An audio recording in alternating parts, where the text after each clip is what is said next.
Now, guys, we go to my exclusive sit-down with President Vучić in Belgrade. Enjoy. President Vучić, thank you so much for being here.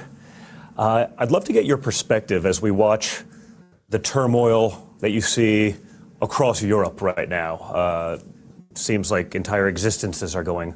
Where does Serbia stand in all of that and in contrast to what we see, perhaps more so in Western Europe? Thank you very much for having me, dear Don, and just would like to present in few sentences. Serbia is non-EU country in the Western Balkans, Southeast Europe, which is confusing a bit for the Americans in particular, but it's a country that is on EU path. But our country was #2 fastest growing economy last year. This year we believe that Serbia is going to be #1 fastest growing economy in Europe. And in the recent years we really made a big economic development and a big impact on people's living standards as well. Of course, situation is never ideal and you can always criticize many things, but generally speaking, we are heading, or Serbia is on a right path.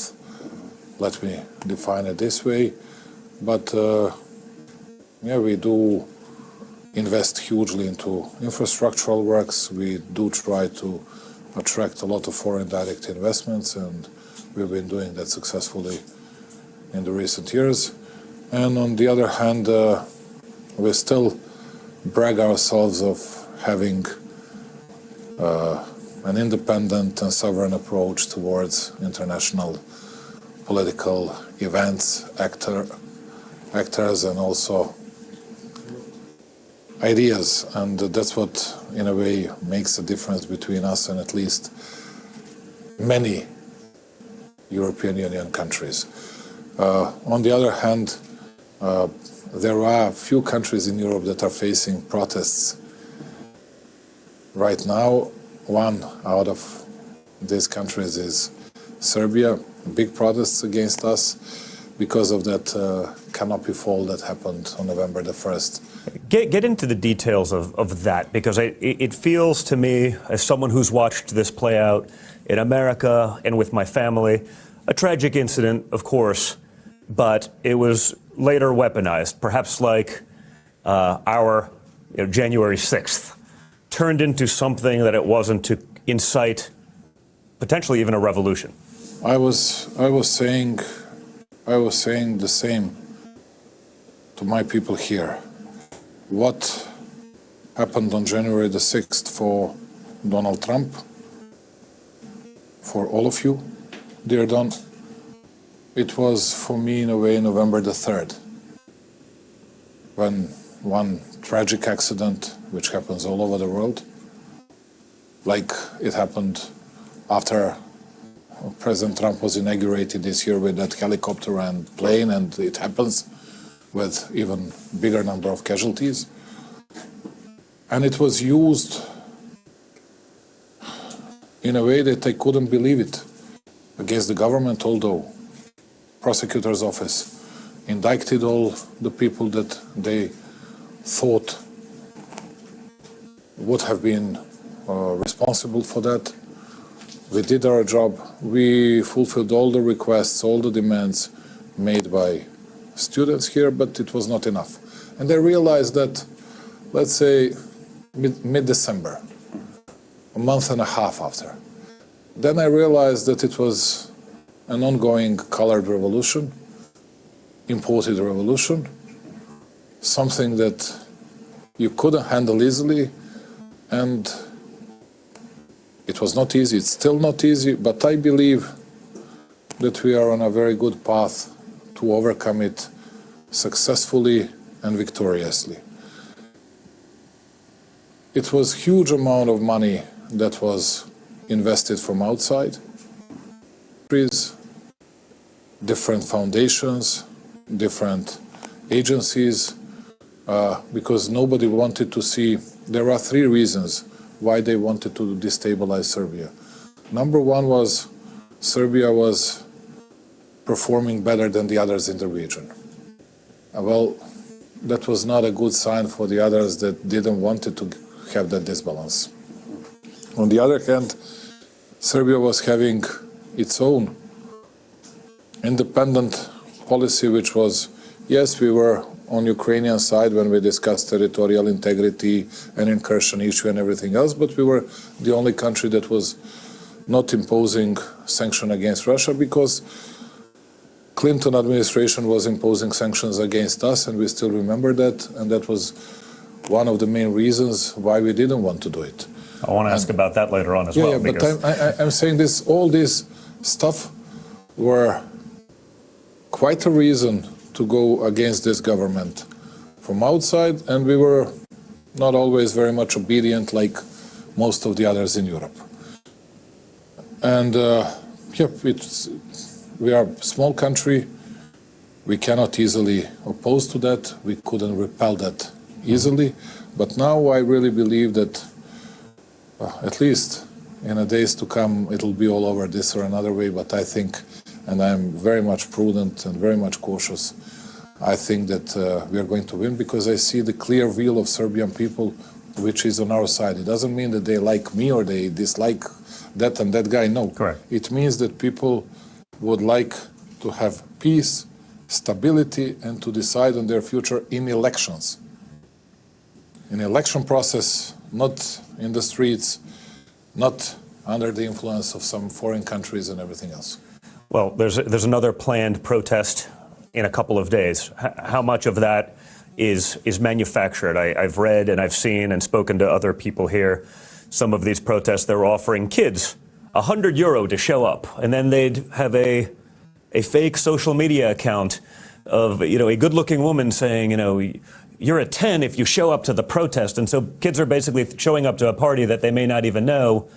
But then once it's manipulated through the lens of a media, through perhaps the EU, who would much rather control everything through Brussels rather than allow actual sovereignty of a nation, that image is shaped differently to the rest of the world. You, dear Don, mentioned some of this stuff. There are so-called, I'm not an expert on this, but they told me so, and they showed me some proofs. These are cell phone or IT farms, how to create, how to boost all this stuff against the leaders during the protests and during all these events. But the real issue is that if you analyze one thing, and I'm absolutely certain that your father and, let's say, Elon Musk and some other guys, they can recognize it easily. When you see an entire liberal establishment from Washington and New York and LA going against you, and you see that there is no single NGO that was on your side, and you see the same in Serbia, can you imagine that all these NGOs that were participating these events in Serbia were paid from outside, from United States, from USAID, National Endowment for Democracy, and some other organizations. And I don't say that they were using this money only for that. They were using money for everything. But also for that. But also for that. So USAID, and I think Americans have been watching some of the disgraces, tens of millions, hundreds of millions of dollars blown for things hundreds of millions can't have any possible benefit to Americans or probably anywhere else in the world. Trans Elmo in Guatemala is probably not all that important, but maybe I'm wrong. But you're saying that was even playing here in an also political fashion. Maybe they were doing some good, but... Yes, exactly. What I'm saying, we were listening to the President Trump, and he was saying, he was actually mentioning Serbia, saying there were, USAID was spending 14 million on public procurements. Okay, but they were spending much more money, which was not public procurements, which was NGOs that became very instrumental in any kind of political crisis.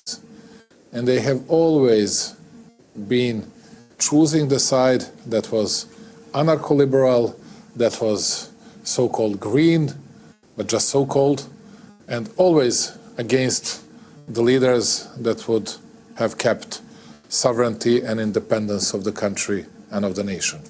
And interfering into all our election processes through all these NGOs that were allegedly presenting their agenda as someone that was independent, that someone that was not actually involved in the process, but they were so deeply involved into the process. Then supporting the medias that were always against the government.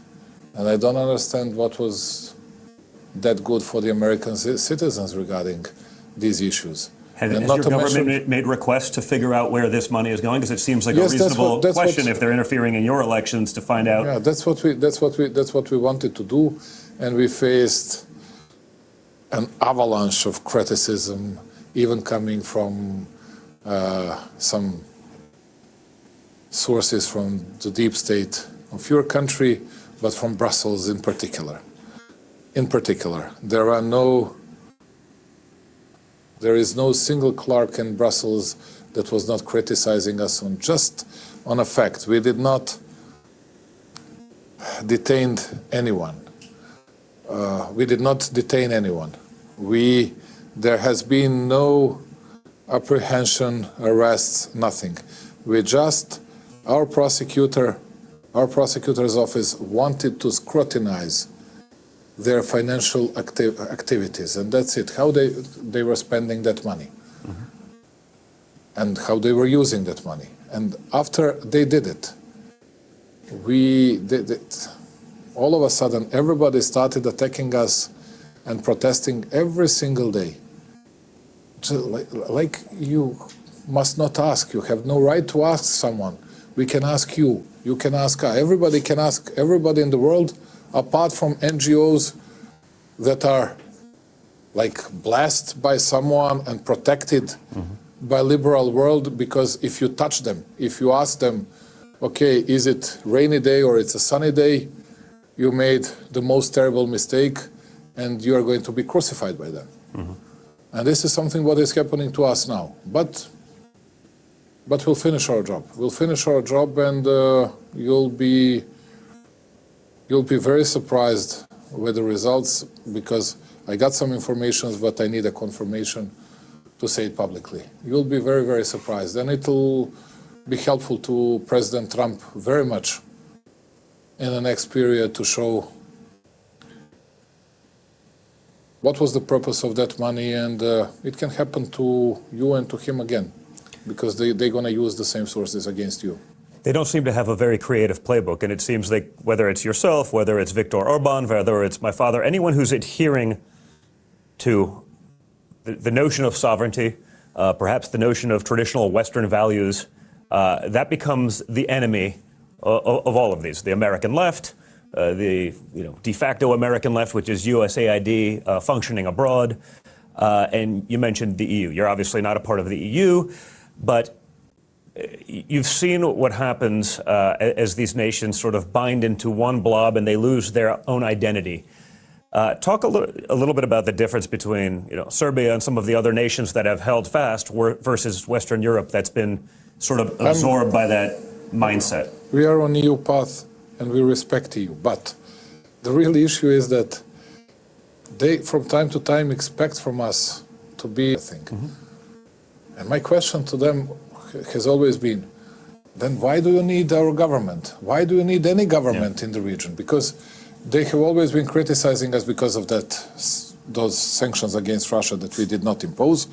They were saying to us, you are aligned 52, 54, 56% with us. I said, okay, yes, it means that we have our government, our own government, run by our people. And then they were saying to me, but you need to be aligned 100% like all the others. And my question was, why would we need a government? If you bring all decisions instead of us, we don't need Ministry for Foreign Affairs. We don't need many ministers. And that's it. And there is no response from their side when I say something like that. And you're absolutely right. It's the same type of playbook against Viktor, against myself, against Robert in Slovakia, and against some other guys. And it's always the same. And we see it now. you know, in last 4 months, we didn't use force at all against demonstrators. Not at all. Nothing. Zero. Actually, if you see the protests in the other countries, in Western Europe, sorry that I'm using this word, but they beat a shit out of these people that are protesting against themselves. Well, they're jailing people for opinion. Yep. In Germany, they're jailing people for saying there's two genders or misidentifying a lunatic. And I say the same, that we have two genders. Maybe that's also a big hurdle or a big problem for me. You obviously don't trust the science. Yes, you're right. I don't understand. It stood for hundreds of years. And I don't know in Serbia, not to mention in English. I don't know in Serbian how do they call this third gender, or I don't know what else. I don't know. Yes. I really don't, and I don't want to know. Maybe I'm stupid, maybe I'm crazy.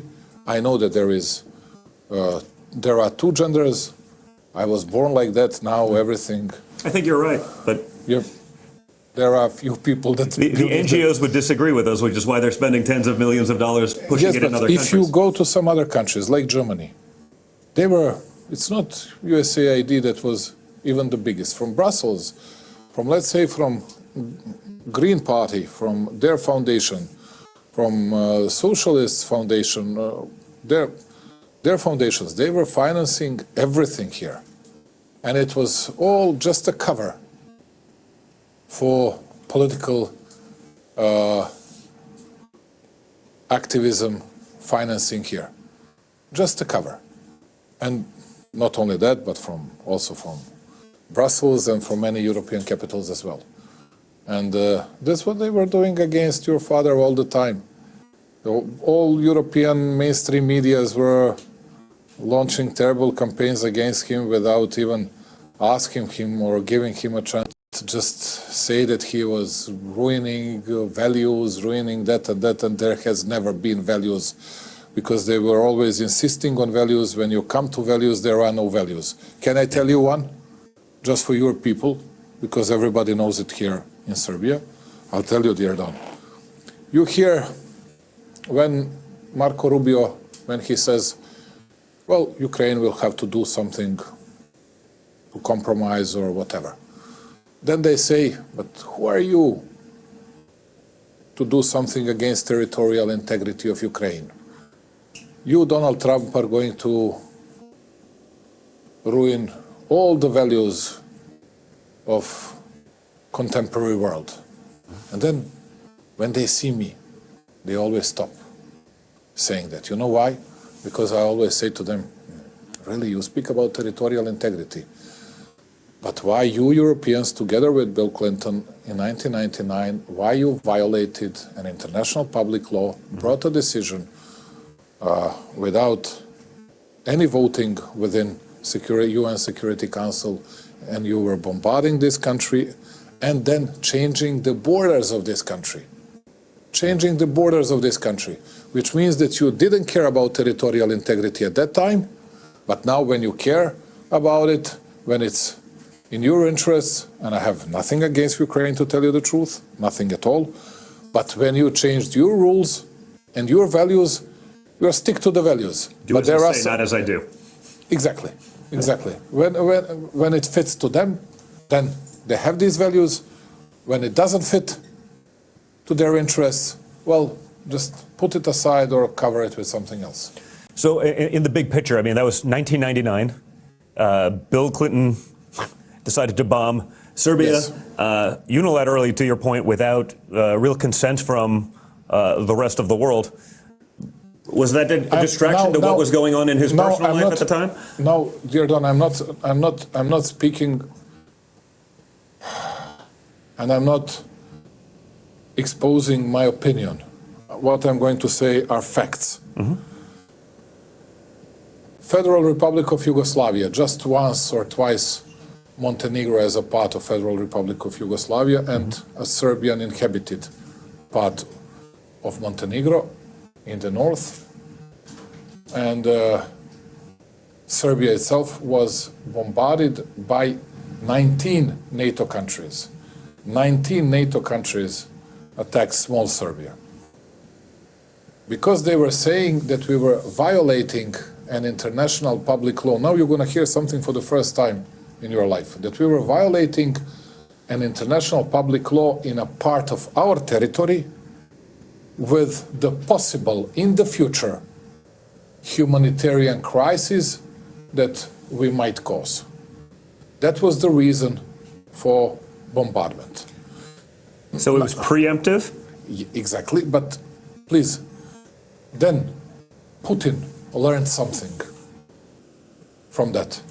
And when the crisis started in Donbas region, he said exactly using the same words.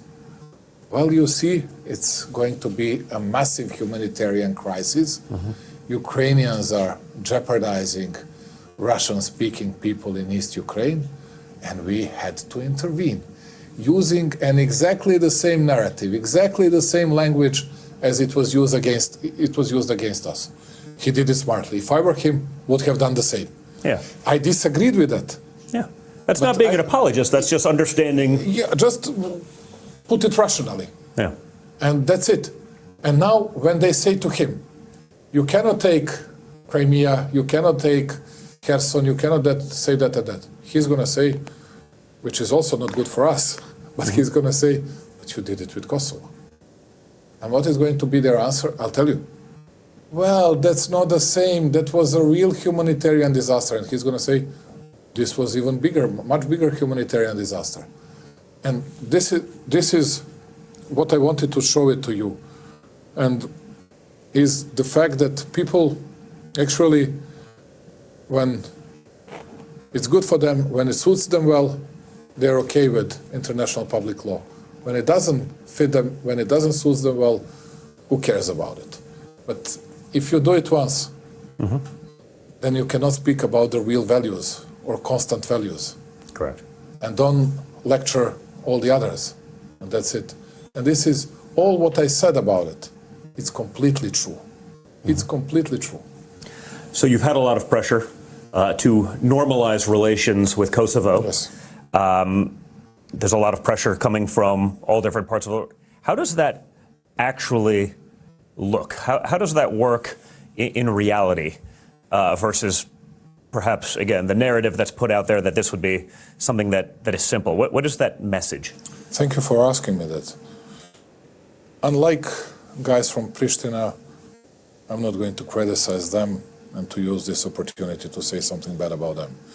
I'm going to say that we are still under big pressure on this issue.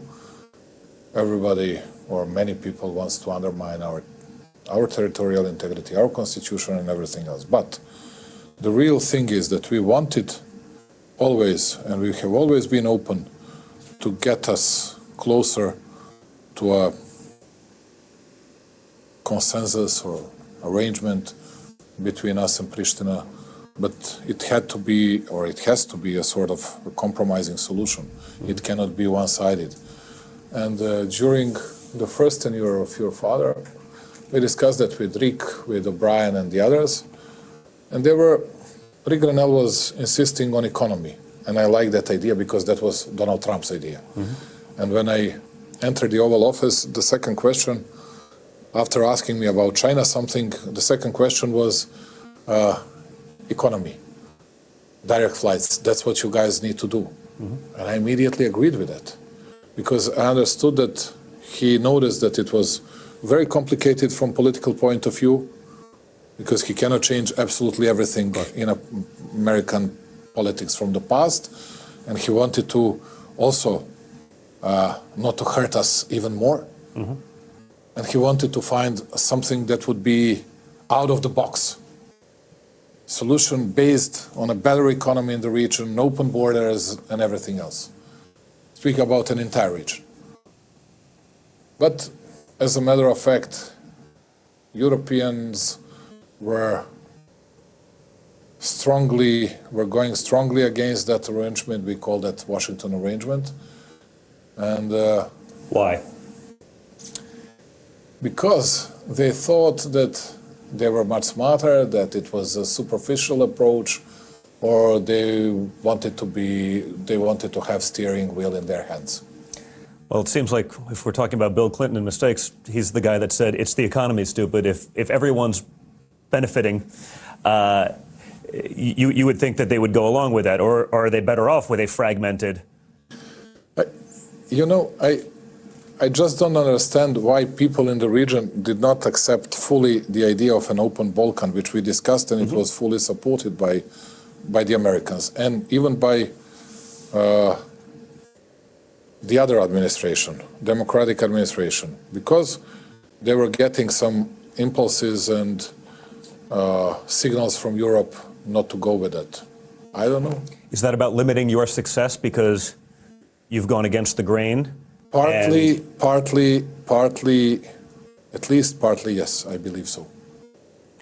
How has, that bombing from 1999, how has that shaped sort of the values of Serbians today? I mean, did that change the mindset and the ethos of how their worldview is? Very much, very much.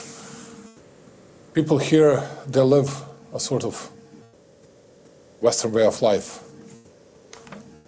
But since Trump appeared on a political scene, Serbs didn't believe to any other political leaders from the United States. Now there is a big shift and a big change. Trump became very popular in Serbia, and this was the country where Trump was enjoying the biggest popularity in entire Europe by far. What were those? I'll tell you. You see, Viktor is my friend, my brother. Yeah. Viktor Orban. Orban, yes. Hungary. But in Hungary, it was, just because of his party, a bit bigger popularity of Trump than of Joe Biden. Here in Serbia, it was, at least, speaking about determined people, 78 to 79% on Donald Trump's side. Oh. At least. And no one can deny it. Today, these numbers are even bigger, because we had huge expectations. Now they are even bigger than huge. And there has already been some fulfillments of that. And people here, they like sovereign leaders, but that are not afraid of that liberal pond, which is criticizing everybody and everything that they cannot control, and that's why people like him very much. And he is the first American president that is predominantly loved by people of this country, and that's a big shift, big change. Interesting. Huge one. And I'm not, as you know, we discussed everything. I'm not flattering him, I'm not flattering you. I'm saying what people here think. I think even better than that, because he is changing something even more important than people could have imagined. He is changing the way of thinking. He is going against the mainstreams.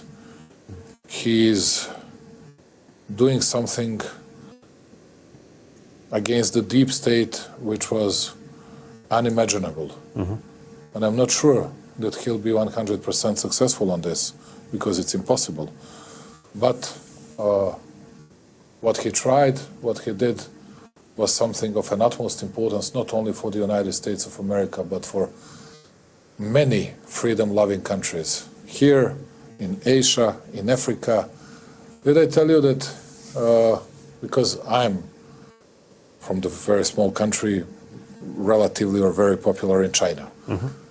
Do you know that apart from all the tariffs and everything else, Donald Trump is 10 times more popular than his predecessor? And I know it, I know the figures. In China. Oh.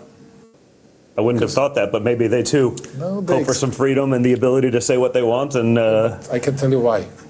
They respect someone who speaks sincerely.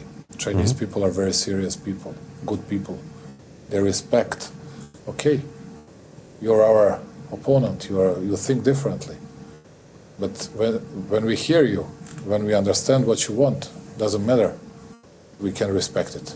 And that's a different type of attitude.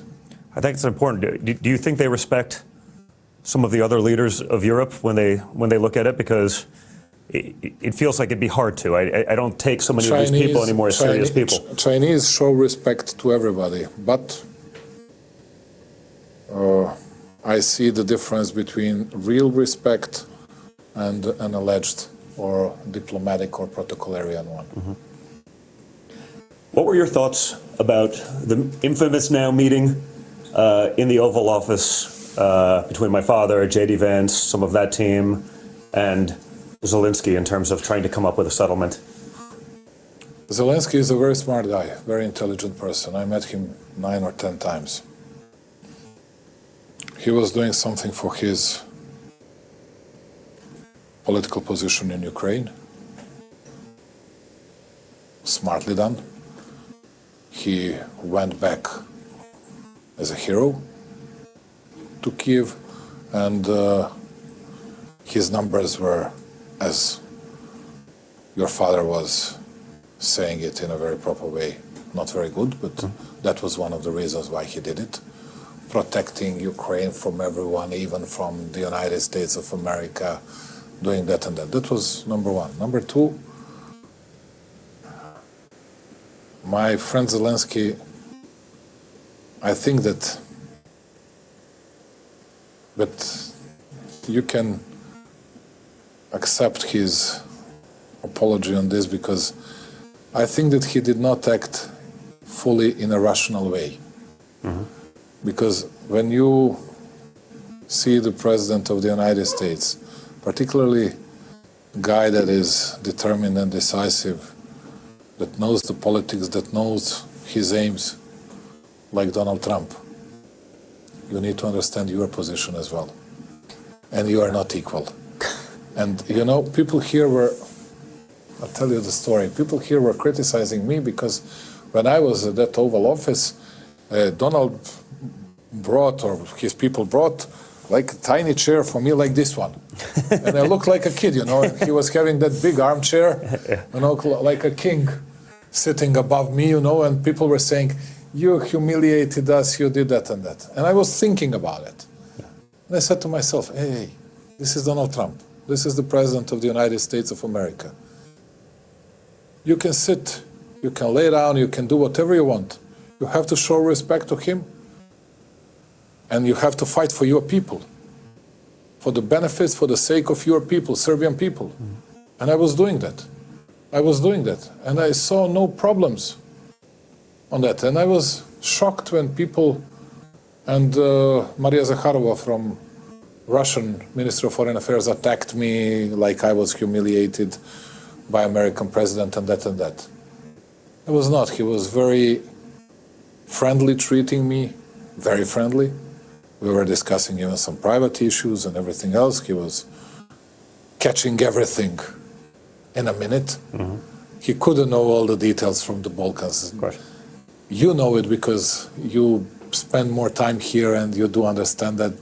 But he caught absolutely everything in 2-3 minutes. Mm-hmm. And you see the real talent. And you see, I notice how he works and how he brings his decisions and everything else. But your job is to, if I were Zelensky, would have listened, would have, of course, when camera were turned off. That's number one. Don't renegotiate a deal with Trump on camera, because that's not going to work out well. When cameras are switched off, then discuss whatever you want. Then discuss whatever you want. That's what I was doing. That's what I was doing. It's not a show for everybody. Your job is to take care of your people. That's it. That's what I would have done differently. What does that roadmap to peace look like for you? You know, if you were in his spot, you've spent time with Zelensky, you've spent time with Putin. Twice more with Putin. Twice more with Putin. You understand both. You understand both sides of the spectrum. I feel like in America it's difficult because I feel the media has programmed the American people to think that Ukraine is winning and they should be able to get everything. It's probably not realistic, but that makes me an apologist. I cannot discuss wishful way of thinking because I'm too pragmatic, too rational. I'll tell you, I think it's the worst job in your father's hands and would never like and would never dare to do anything like he wants to resolve, because I know how complicated that is. But my response is going to be very simple. Someone has to start losing in a very clear way. Not in a clear way, but in a very clear way, doesn't matter which side, in order to get us closer to peace. Well, I think that's right. And I think that has everything to do with the money. Of course, that's a part of a job, and that's a part of a war. Do you feel that if this was a conflict that wasn't basically between two Eastern European nations and there was, say, an ethnic minority involved, and perhaps you've dealt with some of that, at least in the history of this country, that there'd be more clamoring to peace? Because I found it fascinating, even during the early part of the election cycle, when my father said his only objective was to get to peace. And, you know, the geniuses at CNN said, "How dare you? We just wants to stop the death," was his exact quote. "I just want to stop the death." But nobody is interested in peace, actually, apart from Donald Trump. Russia's rebuilt their economy because of a war. The sanctions jacked up fuel prices. Zelensky's probably stealing a lot of it, at least in my opinion. You can't say that because you're his friend, but Russians are doing very good stuff on their military industry. Of course, they had, and they still have, some economic issues to resolve it. But Ukraine was losing many people, as many as Russians, and at the same time they were losing territory, but they were losing their economy and they were losing their future, because there are more than 7-8 million people, or even 10 million people, that left the country. I cannot say for good, but it's very doubtful whether those people will come back ever or not. And on the other hand, what I see is that Russia calmed down all internal disputes on this issue. They are doing better and better in a battlefield, and I think that peace is of an utmost importance for all of us. How Donald Trump will contribute to finishing this war, I don't know. But I keep my finger crossed, and God bless him if he does it, because that would save the world, because it was not Russia-Ukraine war. It was a war of half of the world participated in that war. Everybody was pretending that world was not participating. And when you hear, I heard from many presidents and prime ministers in Europe, we must not lose this war. And I said, good. Then Putin was saying the same, we must not lose this war. Then Zelensky was saying the same, we must not lose this war. But okay, then nobody loses this war, but just make a peace. What does victory look like? And that's what no one has articulated to me. And at the end, everybody will claim victory, and everybody will feel victorious. But as a matter of fact, no one is going to be the real victor. Well, I think stopping the death is victory in and of itself. Now, we argue about territory. Absolutely right about it. What Americans don't know is that a vast majority of Eastern Ukraine would probably be perfectly comfortable being part of Russia. I can tell you, even during that in Bosnia, when we came to Dayton Peace Accord in 1995, that was very helpful, because the war was stopped, at least. Whether I agree or disagree with that doesn't matter, put it aside, but the war stopped. If you'll be able to stop the war in Ukraine, everybody will say, many thanks to the United States of America, many thanks to President Trump. God bless him, he saved us all. He saved us all. Because that will be a big boost for the European economy. European growth rate this year is going to be 0.2. With 0.2, what you can do? Not a lot. Not a lot. Especially not with the migrant crisis. Not a lot. With all the other crises as well. political and all the others.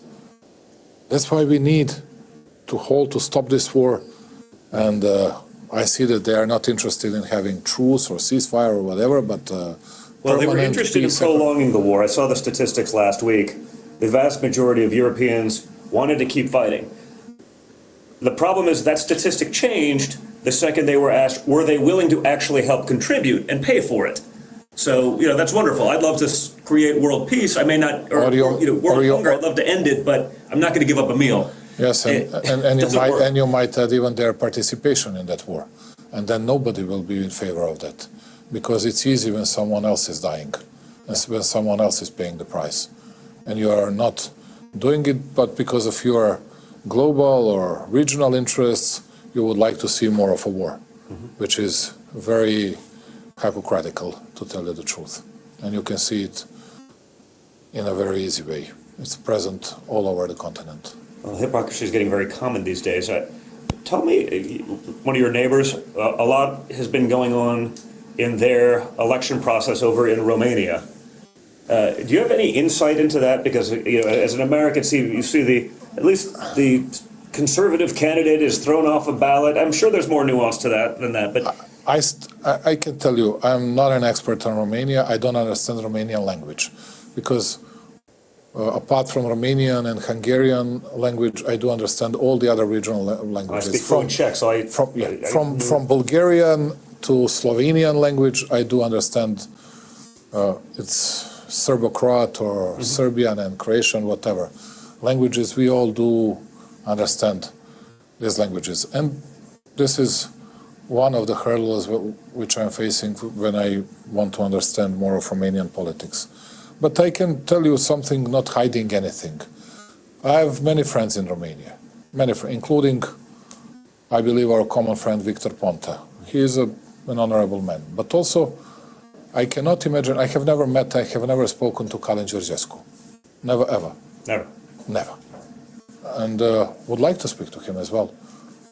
But the real issue for me is that, I don't understand, and I don't want to interfere into their internal relationship furthermore. I don't understand why they did not allow him to candidate himself, but maybe they are even right. Maybe I don't know something. What was that all about? Do you think it's some of the same forces that are creating the noise Romania, here? I mean, again, you have a protest coming up in a couple of days, and I have it every single day. Funded by the Soros groups or whatever it may be. And do you think that's happening there, and it's just anything that could take out a potential? I have the protests every single day here, all around the country. And as you can see, not only that I'm still alive, I'm still by far the most popular politician in this country, by far. And it's not about protesting, it's about someone's programs, plans, political ideas. And if you ask me whether it's the same kitchen like it was happening in Moldova, in Georgia, in Hungary, yeah, I believe so. It doesn't mean that I'm fully right, because I don't know many things about Romanian political landscape, but that's how it looks. Do you feel that perhaps you see all the flight from ActBlue, obviously the big Democrat funder in the United States? Do you think that with the cutoff of the USAID funds and all of those, there's a reason that those people are fleeing? Because again, it was the NGOs kicking back to these organizations illegally? That's a big deal here. That's a big deal here. And these people that were very well paid, they became very nervous. And that's why they would like to come to power here or to keep the power somewhere else, because they need it very much, because they are not going to spend your taxpayers' money. They will have to earn it differently in the future, which is not always as easy as it looks. They are not used to market terms. Yeah, well, I guess when you're playing with house money or other people's money, it's easy to continue a war, just like the Europe mentality in Ukraine, right? If America's big and dumb and they'll pay for it indefinitely, it's not the end of the world. I will ask, though, this summer I went at a speaking tour across a lot of even Eastern Europe. I think a lot of people, similar mindset to me. But there was this notion even in these rational places, perhaps here, certainly in Romania, that if you don't figure out Ukraine, Russia's going to sweep through the rest of Europe. As an American, I find that almost absurd, but it was a genuine concern for them. I don't think they've necessarily overperformed in this war. I certainly don't think they'd want the actual full force of NATO. There is something to be said about if NATO doesn't carry their weight, why should America be doing that? And those were all written deals that the rest of the EU hasn't, or the rest of NATO hasn't lived up to. I'm not going to take a lot of your time. We'll tell you the story. 3 years ago, when Russian-Ukrainian war started, since then I was attacked more than 10,000 times in Western liberal medias for the alleged fact that Serbia was going to attack neighboring countries because Vучić became an imperialist. Now they compare me with Trump, Putin, and the others. Wait, so you're with Trump and Putin as an imperialist. Yes. Any other imperialists? Erdogan. Erdogan? Okay. Yes, that's what they say. Yeah. 4 of us last evening on German ARD main television, we were shown as symbols of imperialism. And you know what is really hypocritical? Why I'm an imperialist? And Donald can tell you why Donald Trump is an imperialist. Because I didn't take any other territories. We lost our territory from their point of view. Mm-hmm. We didn't take any. But I still did not agree with them that we should have lost that territory. And that's why I'm an imperialist. Donald Trump is an imperialist because he wants to defend an American interest and he wants to get something for American people. Okay. But they always need it. But they were saying for 3 years that we were going to attack someone in the region. And we didn't do it. And do you believe that none of these big papers, big outlets, was saying, sorry or excuse us, Mr. President, we were lying about you for 3 years? I'm not shocked at all, actually. None of them. I've been dealing with this for 9 years now. Yeah, it's like a very crazy situation. If you deny everything, if you try to defend yourself, you always become too defensive, and then people say something's wrong with this guy. Mm-hmm. And you don't know how to act on this. And then I don't care anymore. They can write whatever they want, they can say whatever they want. Like I saw that campaign against you after you visited, we say it here, Gothob, or I don't know how do you say it in English, in Greenland. Oh, Greenland. When I saw that, I immediately knew that they were lying something because it was too harsh, viciously harsh against you. Yeah. In a very stupid way. Well, they actually went on the record say that I was there bribing drug addicts in the streets. First of all, it's minus 32 degrees. There's no drug addicts in the streets. But I was bribing them to show up to a But you were cravingly trying. You were so eager to meet drug addicts. And they found all those drug addicts at Greenland, with 56,000 people. Come on, and that's how it works in their liberal bubbles all over the world, Yeah, you're guilty if they accuse you of something, and you're also guilty if you fight back. Yes, and then you're even more guilty if you fight back. Yeah, exactly, because you have no right to strike back. If you are obedient enough, if you are silent, quiet, then we can forgive you something. But if you strike back, if you fight back, and now we're gonna kill you, and that's it. But I also feel like even if you're not going to win everything, and not every hill is the hill to die on. It feels to me, and I've seen this in my own dealings when I was accused of being a Russian spy or traitor or whatever, who knows. Welcome to club. Yeah, no, exactly. No, for me, I considered it a great honor. For me, they were saying that I was a member of that Russian club, but that very recently when they wanted to say that I became a traitor, I became member of the American and European club and all the others. I'm changing, shifting the camps, that's it. Their attack on me, to me, was an honor because it meant I'm always over the target, right? So that I was onto something. It was a little bit preposterous, but it didn't matter. But I think what I learned in that lesson is when they started it, I came right out of the gate. I went on TV that night, a very open book, and even my lawyers, you can't say that. They'll put you in jail. And they were trying. But I think the point that they then came to me 2 years later, you know what, Don, you were right to fight, because if you curled up in a ball and put your thumb in your mouth and cry for mom, that's the admission of guilt. That's when they even go harder. They would have. So you can't win. They would have so far suffocated you if you were acting like that. And they were right, your lawyers. I'll say, I understand I'm not the upstanding citizen that Hunter Biden is. When you have your own ideas, when you have something that you believe that is worthy to fight for, then you have to express it freely, openly, sincerely. And then people will like it. Because whether they're gonna do a lot of scoffing, whether they're gonna rebuke you from the moral pedestal or whatever, doesn't matter. If you're a stick to your own ideas, to your own beliefs, then no one can hurt you. And these are my principles.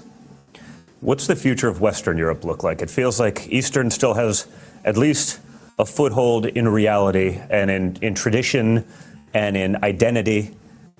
What are your thoughts on Western Europe? I can tell you, I hope that Western Europe will revive its economy. That's important for us because we are partly dependent on their growth. Mm-hmm. That's what I hope. And I hope that politics-wise, they will be changed a lot in the future. And I hope that the influence of the United States and Donald Trump will work, in a sense, to get to the point where many things are going to be different than they are today. Well, we appreciate you having the guts to actually say that out loud. If other leaders did the same, I think we'd make a lot of progress towards those goals. I always say what I think, and I don't care what the others will say about it. Me too. President Vujicić, thank you so much. Thank you very much. Pleasure.